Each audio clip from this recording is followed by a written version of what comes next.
오늘 이제 사도행전 13장 우리 4절에서 12절 말씀을 저희가 읽었는데요. 이제 이 본격적으로 안디옥 교회에서 파송한 이 바나바와 사울의 이제 선교 사역이 시작이 되는 장면을 저희가 이제 읽었습니다. 이 안디옥 교회는 굉장히 이제 상징적인 교회다라고 말씀을 드렸습니다. 사도행전 11장에 보면 처음으로 이 그리스도인이다라고 일컬음을 받았던 교회가 바로 이제 이 안디옥 교회이고, 또 이제 지난 시간에 저희가 묵상했던 것처럼 처음으로 또 선교사를 파송했던 교회가 이 안디옥 교회였습니다. 지난 시간에 우리가 사도행전 13장 1절에서 3절 말씀을 묵상하면서 어떠한 교회였길래 이 안디옥 교회가 이렇게 하나님께 쓰임 받을 수 있었는가, 네 가지를 말씀을 드렸는데요. 이 안디옥 교회는 특별히 하나님의 말씀을 사모하고 또 그 하나님의 말씀의 그 가르침을 받고 또 그 말씀을 함께 나누는 그 양육 공동체가 바로 이 안디옥 교회였다. 그리고 나이, 신분, 그리고 또 그 국적, 이 모든 것들을 초월하여서 정말로 그 한 마음 한 뜻이 되는 하나 되는 그런 공동체가 이 안디옥 교회였고요. 그리고 늘 영적인 것을 사모하면서 금식하며 기도하며 예배하는 공동체가 바로 또 안디옥 교회였고, 그리고 또 선교의 사명을 감당했던 교회가 바로 이제 이 안디옥 교회였다. 이렇게 네 가지 양육 공동체, 하나 되는 공동체, 또 영적인 공동체, 또 선교하는 공동체였기 때문에 하나님께 쓰임 받을 수 있는 교회였다라고 이렇게 말씀을 드렸는데요. 이제 이 본격적인 선교 여행이 시작이 되는데, 이 선교 여행은 그야말로 복음을 전하는 전도 여행이라고 할 수 있습니다. 그런데 이 선교 여행은 성령의 사람들이 철저하게 성령에 의해 움직이는, 그래서 성령의 능력을 경험한 여행이 바로 이 선교 여행이었습니다. 앞으로 이제 우리가 계속해서 이것을 보게 될 텐데요. 이들은 그냥 가지 않았습니다. 그냥 이들이 가고 싶은 곳으로 가지 않았고, 하나님께서, 성령님께서 가라 하시는 그곳으로 가고, 또 그곳에 머물러 있으면 또 계속해서 그곳에 머물러 있고, 또 성령님께서 가라 하면 있고 싶어도 이들이 움직이는 그런 모습을 보여주게 되는 것입니다. 그리할 때에 어김없이 이 성령의 능력을 경험하게 되는 이 선교 여행, 즉 성령 여행이 이제 본격적으로 시작이 되는데요. 이 4절에서 5절 말씀에 보면 이 두 사람이 이제 바나바와 사울을 이야기하는 거죠. 성령의 보내심을 받아서 실루기아로 내려가서 어디로 가게 되냐면 이 구브로로 가게 됩니다. 이 구브로에서 이 살라미에 이르러서 유대인 회당에서 이렇게 복음을 전하게 되는데요. 이 하나님의 사람은 말씀드린 것처럼 철저하게 성령에 의해서 움직이는 그러한 사람이 바로 하나님의 사람임을 알 수가 있습니다. 내가 하고 싶다고 해서, 그래도 내가 가고 싶다고 해서 그 일을 하고 그것으로 가는 것이 아니라 철저하게 성령의 음성에 순종하는 사람이 성령의 사람이요 하나님의 사람이라고 할 수 있습니다. 이 안디옥 교회도 말씀드린 것처럼 마찬가지입니다. 2절 말씀에 보면 주를 섬겨 금식할 때에 성령이 이르시되 내가 불러 시키는 일을 위하여 바나바와 사울을 따로 세우라 하시니, 이 바나바와 사울은 어떻게 보면 이 안디옥 교회의 핵심이지 않겠습니까? 그리고 안디옥 교회를 성장시킨, 부흥시킨 핵심 인물이 바로 이 바나바와 사울이라고 할 수 있습니다. 그런데 이들을 따로 세워서 이 파송을 해라 라고 이렇게 성령의 음성이 들리니까 이 성도들 가운데 이런 마음이 있지 않았겠습니까? 아니, 하나님, 이 안디옥 교회의 핵심이라고 할 수 있는 이 바나바와 사울을 만약에 선교사로 파송해 버리면 그러면 이 안디옥 교회는 누가 지킵니까? 이 안디옥 교회 사역은 이제 앞으로 어떻게 감당을 합니까? 그럼 안디옥 교회는 이제 부흥할 수 있겠습니까?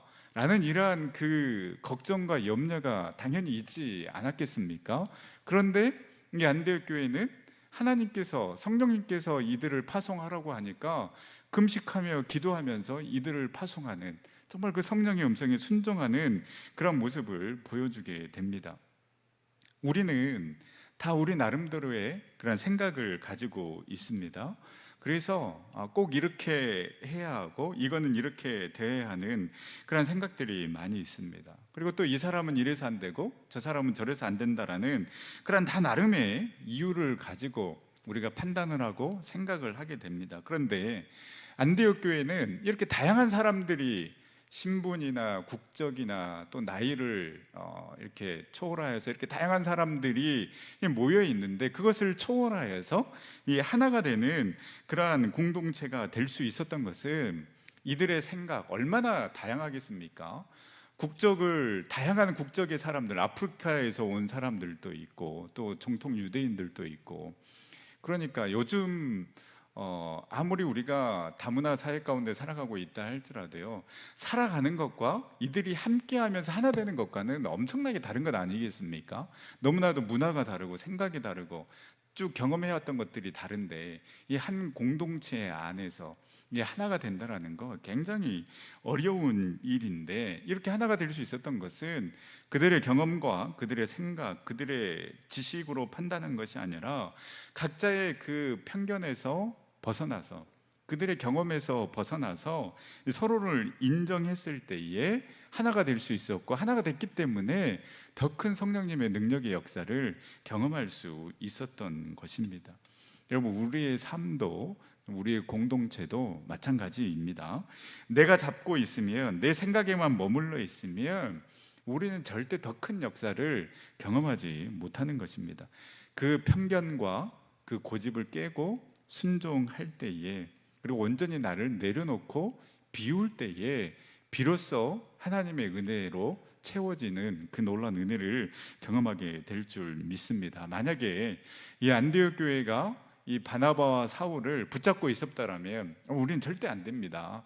안디옥 교회를 위해서는 절대 안 됩니다라고 이들을 만약에 붙잡고 있었다라면 어찌 1차, 2차, 3차 전도 여행을 통해서 역사하셨던 그 놀라운 성령님의 그 능력을 경험할 수 있었겠습니까? 우리가 하나님을 우리의 생각이나 우리의 경험, 우리의 편견 안에 이 하나님을 가다 놓는 것이 아니라 오히려 내가 그 하나님의 말씀 앞에 나의 생각과 나의 편견을, 나의 고집을 다 내려놓고 하나님으로 채워지고 성령으로 채워져서 성령님께서 역사하시는 그 놀라운 능력들을 경험하는 우리의 삶, 또 우리 전성교회가 될 수 있기를 간절히 소망합니다. 이제 이렇게 성령에 붙들림 받은 이들이 이제 어디로 가느냐? 이들이 가고 싶은 곳, 이들이 가기 편한 곳으로 가는 것이 아니라 성경 말씀에 기록되어 있는 것처럼 4절 말씀에 두 사람이 성령의 보내심을 받아서 실루기아를 거쳐서 배를 타고 구브로로 가게 됩니다. 여기에서 이제 우리가 하나 더 이제 생각해 볼 것은요, 이 사울을 한번 생각을 해봐야 되는데요. 사울의 입장에서 보면 이제 본격적으로 이 선교의 사명을 감당하는 것 아니겠습니까? 이 다메섹 도상에서 주님을 만나고 이 아나니아 선지자를 이 사울에게 보낼 때에 예수님께서 아나니아 선지자에게 하셨던 말씀, 이 아나니아 선지자도 이 편견이 있었기 때문에 이 사울에게 가라고 했을 때, 아니 예수님, 주님, 사울이 어떤 사람인지 아시지 않습니까? 나 좀 가기가 두렵습니다 라고 했을 때에 주님께서 아나니아에게 주셨던 말씀이 사도행전 9장 15절 말씀입니다. 우리 사도행전 9장 15절 말씀 우리 다 같이 한번 읽어보겠습니다. 시작. 주께서 이르시되 가라, 이 사람은 내 이름을 이방인과 임금들과 이스라엘 자손들에게 전하기 위하여 택한 나의 그릇이라. 이 사람은 내 이름을 이방인과 임금들과 이스라엘 자손들에게 전하기 위한 택한 나의 그릇이다. 그러니까 어떻게 보면 베드로는 그 유대인들을 위해서 하나님께서 어떻게 보면 사용을 하셨고, 이 바울은 이제 이방인들을 어떻게 보면 주님께로 인도해내기 위해서 어떻게 보면 하나님께서 이 사울을 사용하신 것 아니겠습니까? 근데 이제 이 사명을 감당하게 되는데요, 이 사울의 입장에서는 굉장히 감회가 새로웠을 것 같습니다. 왜냐하면 이렇게 이 선교 사역을 감당하는 데까지 꽤 시간이 흘렀기 때문에 그렇습니다. 우리가 생각할 때는 다메섹 도상에서 예수님을 만나고 난 다음에 사울이 그때부터 본격적으로 이 복음 사역, 이 전도 사역을 감당했을 것으로 생각을 하지만은요, 그러나 이 다메섹 도상에서 예수님을 만나고 난 다음에 이제 이렇게 안디옥 교회에서 선교사로 파송받기까지 자그마치 17년의 시간이 흐르게 됩니다. 그러니까 이 사울이 17년의 시간을 기다렸다가 드디어 이제 선교사로 파송을 받아서 그 아나니아 선지자에게 주님이 주셨던 그 말씀, 이방인을 위해서 택한 나의 그릇이다 라는 이 사명을 이제 감당하게 되는 것입니다. 저희가 묵상을 했지만 이 다메섹 도상에서 주님을 만난 다음에요, 사울이 갈라디아서 2장에 이야기하기를 아라비아 광야에서 3년을 보냈다라고 이야기를 합니다. 이 아라비아 광야에서 그 3년을 보내면서 이 사울이 어떻게 됐겠습니까? 율법에 익숙해 있던, 율법으로 온전히 찌들어 있던 그의 삶이 이 아라비아 광야에서 이 3년의 시간을 통하여서 말씀을 묵상하고 또 주님 앞에 나아감으로 인하여서 율법의 사람이 은혜의 사람으로 바뀌어지는, 거듭나게 되는 그 시간을 분명히 보냈을 것입니다. 그리고 그 다음에 이 아라비아 광야에서 3년을 보내고 난 다음에 이제 예루살렘에 가서 이제 베드로와 그 예수님의 제자들을 만나는데요, 예수님의 제자들이 다 깜짝 놀랍니다. 아니, 예수님 믿는 사람을 잡아서 족치던 이 사울이 갑자기 나는 예수님의 사람이 되어서 나타나게 되니까 이 제자들도 깜짝 놀라는 것 아니겠습니까? 그때에 이 사울을 변호했던 사람이 누굽니까? 바나바가 이 사울을 변호하게 됩니다. 이 사람은 정말 그 다메섹 도상에서 예수님을 만난 사람이다, 내가 보증한다 라고 이렇게 사울을 변호했던 사람이 이 바나바입니다.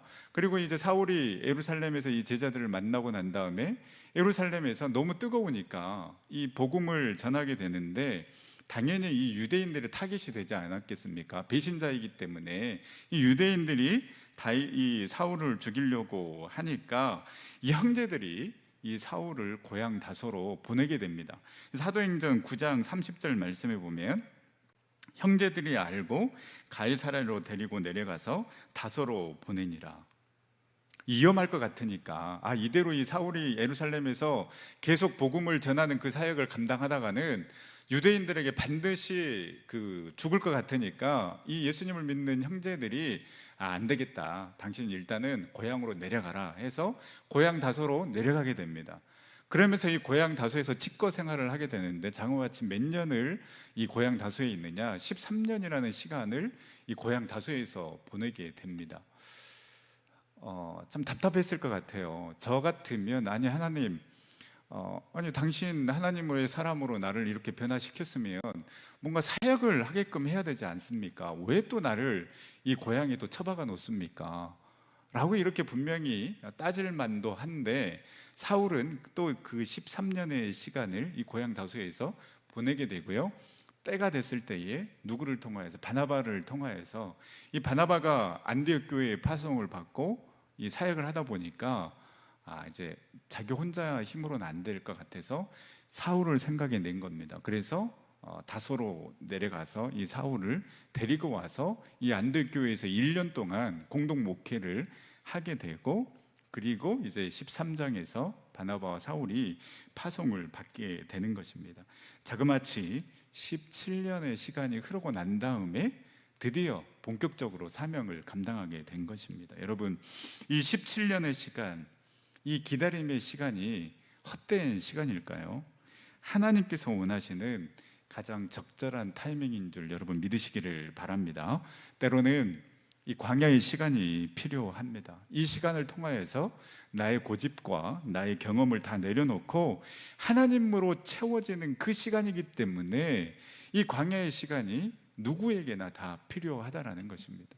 혹 여러분, 내가 지금 광야의 시간을 보내고 있다라고 생각을 하십니까? 그렇다면 이 시간을 정말로 나의 시간으로, 또 하나님의 시간으로 우리가 받아들였으면 좋겠습니다. 그래서 내가 내려놔야 될 것들, 나의 고집들, 나의 편견, 나의 생각들을 정말로 다 내려놓고 정말 주님 앞에 겸손히 나아감으로 인하여서 정말 주님으로만 채워지는 그 시간으로 우리가 바꾸는, 그렇게 활용을 하는 그러한 시간들이 되기를 간절히 소망합니다. 바울이 성령의 사람이 될 수 있었던 것, 그리고 이 선교 사역, 복음의 사역을 감당할 수 있었던 것은 이 광야의 시간, 이 홀로됨의 시간이 있었기 때문에 가능했습니다.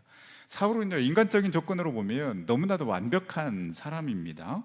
그리하기 때문에 자신의 지식과 그 능력을 의지하지 않고 오히려 하나님의 그 능력을 의지하며 나아갈 수 있도록 이 다룸의 시간이 바로 자그마치 17년의 시간이 흘러가게 된 것입니다. 사랑하는 전성교회 성도 여러분, 우리가 조급해하지 말고 잠잠히 그 하나님을 바라보면서 또 하나님의 인도하심대로 따라가는 삶이 될 수 있기를 간절히 소망합니다. 하나님께서는요, 저와 여러분들을 향한 그 놀라운 계획들을 가지고 계시는 줄 믿으시기를 바랍니다. 우리의 자녀, 또 우리의 가정, 우리 교회를 향한 분명한 계획이 있는 줄 믿습니다. 우리의 할 일은 우리가 실망하지 아니하고 좌절하지 않고 하나님을 의지하면서 온전히 하나님께 맡기는 것입니다. 그리할 때에 바울을 가장 적정한 타이밍에 당신의 도구로 사용하셨던 것처럼 우리도 그렇게 사용하시고 축복하여 주실 줄 믿습니다. 내가 혹 그 광야의 시간을 보내고 있다라면 하나님께서 나를 다루시고 계시는구나. 이 시간이 끝나면 반드시 하나님께서 나를 멋지게 더 훌륭하게 사용하실 것이다, 더 놀라운 축복으로 인도하여 주실 것이다 라는 그 믿음을 가지고 우리가 끝까지 하나님을 붙잡고 나아갈 수 있는 저와 여러분들 삶이 될 수 있기를 간절히 소망합니다. 우리 옆에 있는 분들 바라보시면서 한번 이렇게 인사했으면 좋겠습니다. 하나님의 때를 기다립시다. 다시 한번 인사하시죠. 하나님께서 가장 적당한 날에 가장 좋은 곳으로 인도하여 주실 줄 믿습니다. 하나님께서 가장 적당한 날에 가장 좋은 곳으로 인도하여 주실 줄 믿습니다. 아멘. 여러분 믿으십니까? 우리의 가정도, 우리의 자녀도, 특별히 우리 전성교회도 하나님께서 반드시 인도하여 주실 줄 믿습니다. 우리는 그 때를 기다리면서 우리는 준비하는 것입니다. 혹 하나님께서 광야의 시간을 보내게 하셨다라면 그 이유가 분명히 있지 않겠습니까? 잠잠히 또 하나님의 놀라운 능력을 기대하면서 정말 내려놓아야 될 것들 다 내려놓고 하나님으로만 채워지는, 그래서 그렇게만 우리가 훈련받고 그렇게 잠잠히 나아간다라면 이 광야의 시간이 반드시 축복의 시간으로, 은혜의 시간으로 바뀌어질 줄 믿습니다. 이제 이들이 성령의 인도하심을 따라서 이 실루기아에서 구브로행 배를 타게 됩니다. 이 구브로는 이 실루기아에서 약 200km 떨어진 지중해 섬인데요, 이 구브로의 동쪽 항구 이 살라미에 도착한 이들은 이 유대인들의 회당을 찾아다니면서 이 하나님의 말씀을 전하였습니다. 근데 이들의 첫 번째 선교지가 이제 구브로인데, 이 구브로에서 복음을 전하게 되는데요, 이 구브로는 바나바의 고향입니다. 그래서 사도행전 4장 36절 말씀에 보면 구브로에서 난 레이족 사람이 있으니 이름은 요셉이라 사도들이 일컬어 바나바라, 번역하면 위로의 아들이라 하니. 고향이어서, 이 바나바의 고향이어서 첫 선교지로 이들이 여기로 간 것이 아니라 말씀드린 것처럼 성령의 보내심을 받아서 이들이 이 바나바의 고향인 이 구브로에 도착을 하게 된 것입니다. 요즘이야 어떻게 보면 이 고향이라는 개념이 좀 많이 약해진 것은 사실입니다. 태어나서 뭐 어린 시절을 이제 보냈다고 하지만은, 그러나 뭐 중고등학교가 되면은 좀 더 큰 도시로 이렇게 나가서 이제 좀 공부 좀 해라라고 이렇게 하고, 또 자녀들 교육 때문에 또 시골에서 이렇게 도시로 이사 오는 이런 경우가 많기 때문에 태어나서 또 죽을 때까지 쭉 그 한 곳에서 이렇게 살아가는 경우도 있지만은 대부분은 그렇지 않는 것 같아요. 어찌됐든 더 좋은 환경으로 계속 이사를 하려고 하고 또 옮기려고 하다 보니까 이 고향이라는 개념이 요즘은 참 없는 것 같아요. 저도 가끔 이제 우리 뭐 장로님, 권사님, 집사님들이 이렇게 묻습니다. 목사님 고향은 어디세요? 라고 이렇게 물어보면 참 제가 난감해요. 도대체 내 고향이 어디인지, 나의 정체성이 무엇인지 난감할 때가 있습니다. 왜냐하면 그냥 아버지를 따라서 그냥 이곳 저곳 이렇게 막 옮겨 다녔기 때문에. 제가 이제 태어난 곳은 죄송합니다, 별로 관심도 없을 텐데 갑자기 제가 태어난 곳은 평택에서 태어났거든요. 아버지가 이제 그 학교를 장신대를 다니시면서 이제 개척을 하셔가지고 이제 주말에만 내려와서 이렇게 이제 사역을 하셨는데, 태어난 것은 평택입니다. 그런데 그 평택 이후에 제가 신안 도초에서도 살았고 광주에서도 살았고 나주에서도 살았고, 이렇기 때문에 고향이 어딥니까? 그러면 고향은 대한민국이죠. 그렇죠? 그러니까 고향이 어딥니까 물어보면은 참 난감해요. 태어난 곳은 평택인데 자라난 곳은 그냥 곳곳 그 전국에서 이렇게 이렇게 생활을 했기 때문에 참 난감한데, 이런 경우이지 않겠습니까? 근데 옛날에는, 이 당시에는 이제 다르게 되는 거죠. 쭉 자라난 그러한 어떻게 보면 또 부족 사회이기도 하고 그러기 때문에 한번 태어나면 그곳에서 그냥 쭉 죽을 때까지 이렇게 자라나는 것, 살아가는 것 아니겠습니까? 그런데 이게 이제 장점이자 단점이 될 수 있을 것 같습니다. 익숙하기 때문에 편해서 좋을 수 있지만은, 그러나 한 가지 불편한 점은 나에 대해서, 나의 과거에 대해서, 나의 행실에 대해서 많은 사람들이 다 알고 있는 것 아니겠습니까? 그렇기 때문에 불편할 수도 있습니다. 나에 대해서 너무나도 잘 알고 있기 때문에 이 고향 사람들 앞에서는 이 연기를 할 수가 없다라는 것이죠. 속일 수가 없다라는 것입니다. 다 드러나게 되어 있습니다. 여기에서 우리가 참 중요한 깨우침을 얻을 수 있는데요, 이 복음은 먼저 내 주변의 사람들, 나와 가장 가까운 사람들에게서부터 시작되어야 한다라는 것입니다. 바나바는 이 당시에 예수님의 제자들에게도 인정받는 사람이었고 초대교회에서 굉장히 중요한 지도자였기 때문에 아마 굉장히 어렸을 때부터 지금 현재까지 이 구브로의 고향에 있을 때까지 분명히 훌륭한 삶을 살았을 것 같아요. 그러니까 어떻게 보면 꺼리낌이 없는 것입니다. 그런데 어렸을 때 좀 망나니 짓을 많이 하고 이랬던 사람이라면, 만약에 성령님께서 구브로로 가라라고 했을 때에 구브로 내 고향인데, 내가 어렸을 때 별로 나를 안 좋게 생각하는 사람들이 많을 텐데, 내가 너무 안 좋은 행동을 내가 좀 많이 해서 이 고향에서 복음을 전하면 이게 복음이 먹혀 들어가지 않을 것 같은데, 이런 생각을 분명히 하지 않았겠습니까? 그런데 바나바는 어떻게 보면 떳떳한 겁니다. 오히려 그 고향 사람들에게 좀 속된 표현으로 꿀릴 것이 없는 거예요. 너무나도 이렇게 성실하게, 착실하게, 정말 믿음대로 잘 살아왔기 때문에. 그런데 이것이 불편한 사람들도 분명히 있을 것이다 라는 것이죠. 여러분, 우리가 돌이켜 봐야 되는 것입니다. 내가 하나님의 위대한 일을 하겠습니다, 하나님의 놀라운 사역을 감당하겠습니다 라는 이러한 비전과 소망을 가지고 움직이는 것도 좋지만은요, 나는 그런 비전과 소망을 품기 전에 가장 나와 가까운 사람들에게 과연 나는 인정을 받고 있는가? 먼저 가정에서부터 나의 남편과 또 나의 아내에게 정말 나는 인정을 받고 있는가? 특히 나의 자녀들에게 정말 나는 인정을 받고 있는가?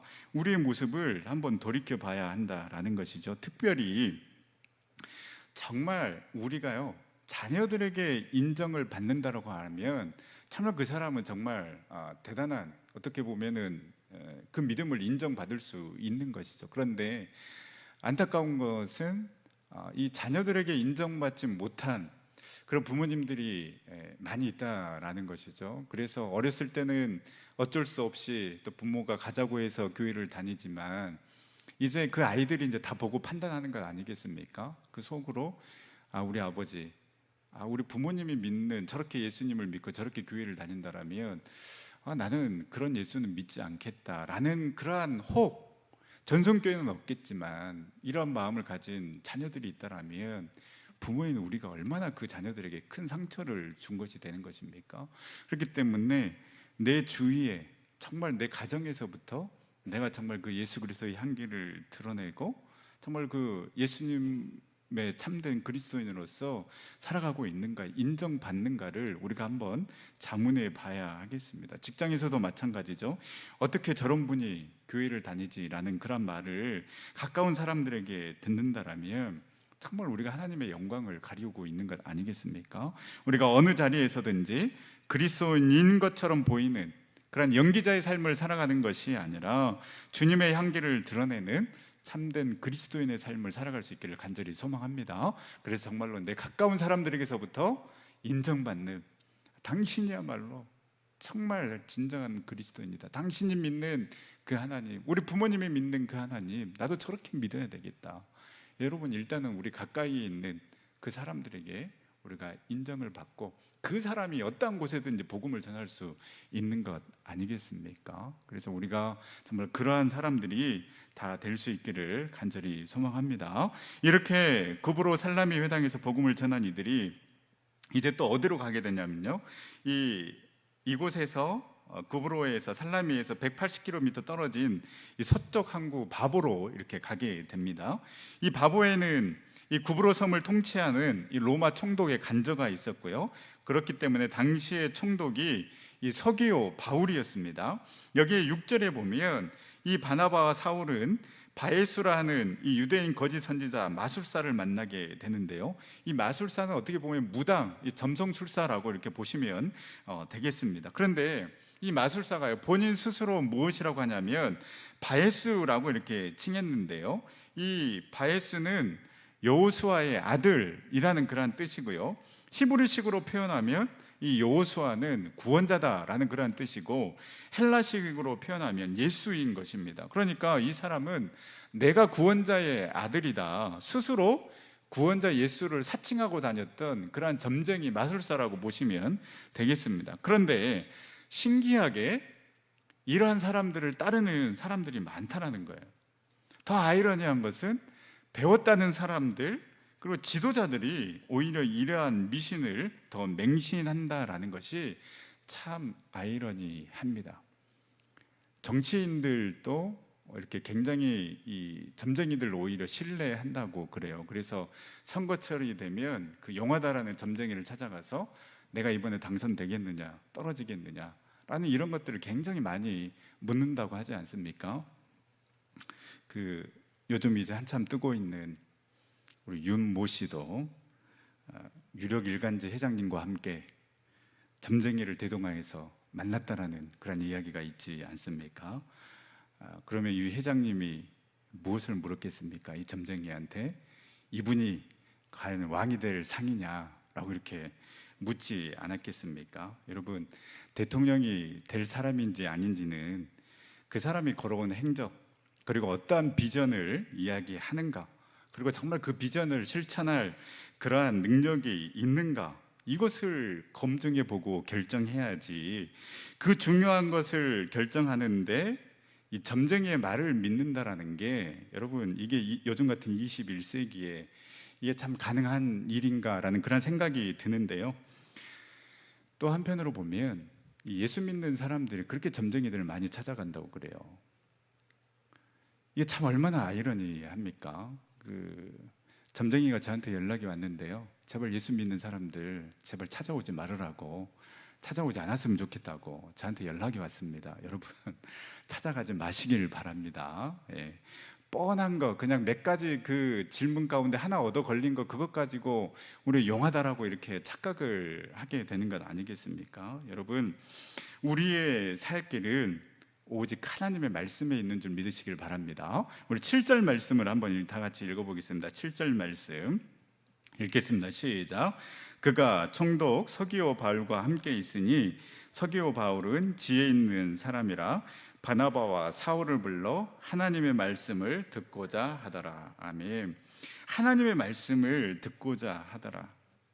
그의 인생이 점쟁이에게 달려 있는 줄 알았을 것입니다. 그래서 내가 이 권력을 유지하기 위해서는 어떻게 해야 하겠느냐, 이런 문제가 있는데 어떻게 해결해야 되겠느냐라고 이렇게 늘 물었던 이 총독인 것입니다. 그런데 이제 이러한 점괘나 또 황제를 숭배하는 그 사상이 헛된 것임을 이 총독이 깨닫고, 그래서 바나바와 사울을 불러서 하나님의 말씀을 듣고자 한 것입니다.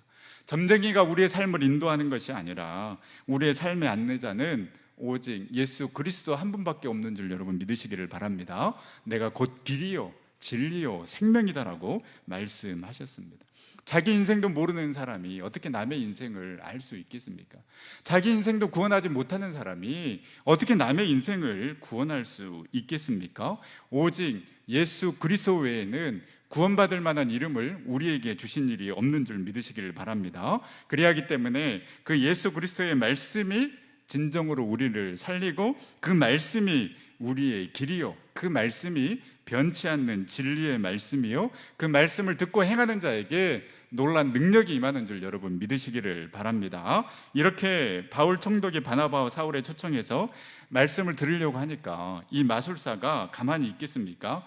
마지막 발악을 하는 것입니다. 그래서 8절에 보니까 이 마술사가 바나바와 사울을 대적하여 총독으로 믿지 못하게 힘을 쓰게 됩니다. 그런데 지가 힘을 써봤자죠, 어떻게 하나님의 말씀의 능력을 이길 수 있겠습니까? 이에 이제 사울이 성령이 충만하여서 이렇게 외칩니다. 우리 10절 11절 말씀을 우리 다 같이 다시 한번 읽도록 하겠습니다. 시작. 이르되 모든 거짓과 악행이 가득한 자여, 악의 자식이요, 모든 의의 원수여, 주의 바른 길을 굽게 하기를 그치지 아니하겠느냐.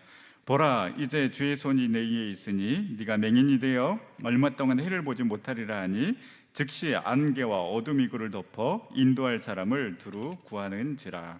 하나님의 이름을 사칭하고 자칭 자기가 구원자라고 하는 자들은 어떠한 자들인가? 오늘 말씀처럼 거짓과 악행이 가득한 자이고, 마귀의 자식이고, 모든 의의 원수다, 그리고 주의 길을 굽게 하는 자다라고 이렇게 선포하고 있습니다. 여러분, 거짓은 반드시 드러나게 되어 있습니다. 사탄의 권세는 반드시 그 예수님의 이름 앞에 무릎을 꿇게 되어 있음을 믿으시기를 바랍니다. 우리가 믿고 있는 그 예수님은 거짓을 드러나게 하고요, 그 모든 악행을 무너뜨리는 능력이 있는 분이시다라는 것이죠. 그렇다면 여러분, 우리의 할 일이 여기에 있지 않겠습니까? 우리가 예수님을 제대로 믿고 그 예수님의 능력을 힘입어서 이러한 세상을 우리가 구원해야 되지 않겠습니까? 이 마술사를 통하여서 얼마나 많은 사람들이 이 악한 영에 사로잡혀서 살아가고 있었겠습니까? 헛된 것에 빠져서 허우적거리면서 피폐한 삶을 살아갔겠습니까? 여러분, 누가 이들을 구원할 수 있겠습니까? 진정으로 예수님을 믿는 자들, 그래서 복음의 능력으로, 정말 복음의 능력을 경험하는 자들을 통하여서, 성령 충만한 자들을 통하여서 이 놀라운 구원의 역사가 일어나게 되는 줄 여러분 믿으시길 바랍니다. 아무 생각 없이 살아가다가는요, 여러분, 우리도 먹히게 되어 있습니다. 바울처럼 성령 충만해야 됩니다. 복음으로, 말씀으로 무장되어 있어야 우리도 능력 있는 삶을 살아갈 수 있게 되는 것입니다.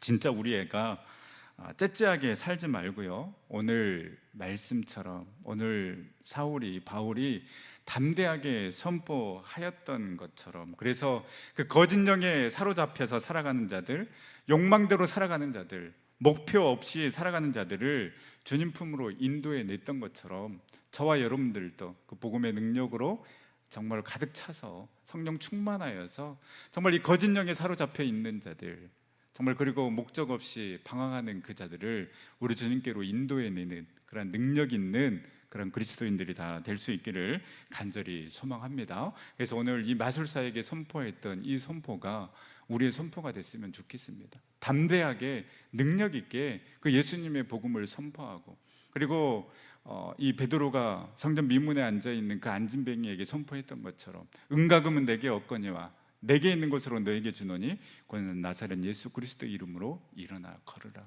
여러분, 절망 가운데 있고 실망 가운데 있는 자들이 얼마나 많이 있습니까? 주저앉아 있는 자들이 얼마나 많이 있습니까?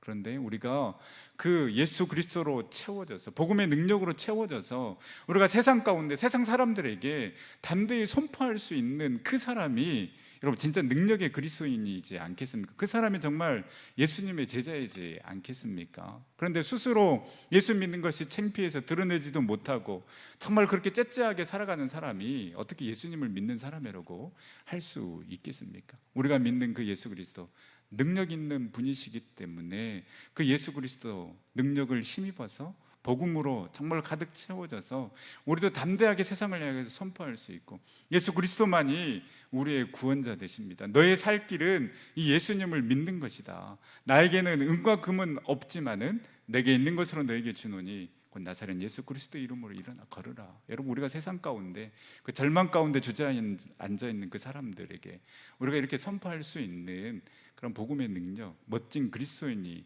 되어야 하지 않겠습니까?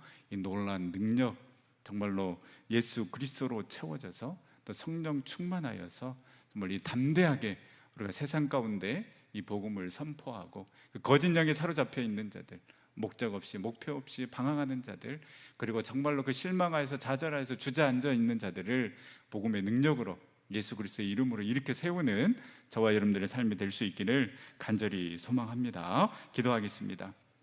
사랑과 은혜 하나님, 참으로 감사를 드립니다.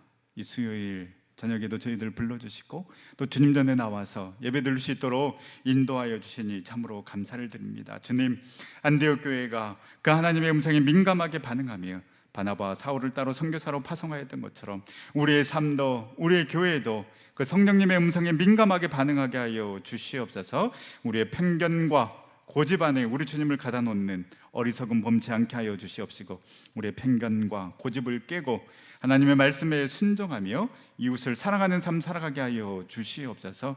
사울이 17년의 시간을 기다렸을 때에 비로소 하나님의 복음 전도자로 쓰임 받았던 것처럼 우리의 뜻대로 계획대로 되지 않는다 하더라도 실망하지 않게 하여 주시고 하나님의 때를 기다리게 하시며 가장 가까이에 있는 자들에게서부터 참된 그리스도임을 인정받게 하여 주시옵시고, 사울이 바울이 되어 성령 충만하게 사역을 감당하였던 것처럼 우리 또한 이제는 온전히 주님의 능력을 힘입어서 담대하게 복음을 전하는 귀한 사람들이 되어줄 수 있도록 인도하여 주시옵소서. 오늘 수요 저녁 예배에 참석한 우리 전성의 식구들 축복하여 주시옵시고, 우리 주님 앞에 나와 예배함이 기쁨이요 소망이요 능력이 되게 하여 주시옵시고, 사업장과 직장과 모든 계획과 비전 가운데 함께하여 주셔서 넘치도록 채워주시는 그 놀라운 하나님의 은혜를 경험하는 우리 전성의 모든 식구들 다 되어줄 수 있도록 인도하여 주시옵소서. 주님, 힘들고 어려웠지만은 또 이렇게 지난 6개월 지켜주시고 여기까지 인도하여 주심에 참으로 감사를 드립니다. 여전히 힘들고 어렵지만 하나님을 붙잡고 하나님 앞에 모든 것 맡기며 나아갈 때에 하나님께서 우리의 삶을 당신의 뜻대로 인도하여 주실 줄 믿습니다. 우리 모든 삶을 당신의 뜻대로 인도하여 주실 그 주님의 능력을 기대하며 나아갈 수 있도록 인도하여 주시옵시고, 우리 전성교회 축복하여 주시고 하나님의 그 놀라운 뜻과 그 놀라운 비전들을 이루며 나아가는 귀한 교회 되어줄 수 있도록 인도하여 주시옵소서. 모든 영광 온전히 주님 앞에 올려드리오며 그러하신 예수님의 이름으로 기도드립니다. 아멘.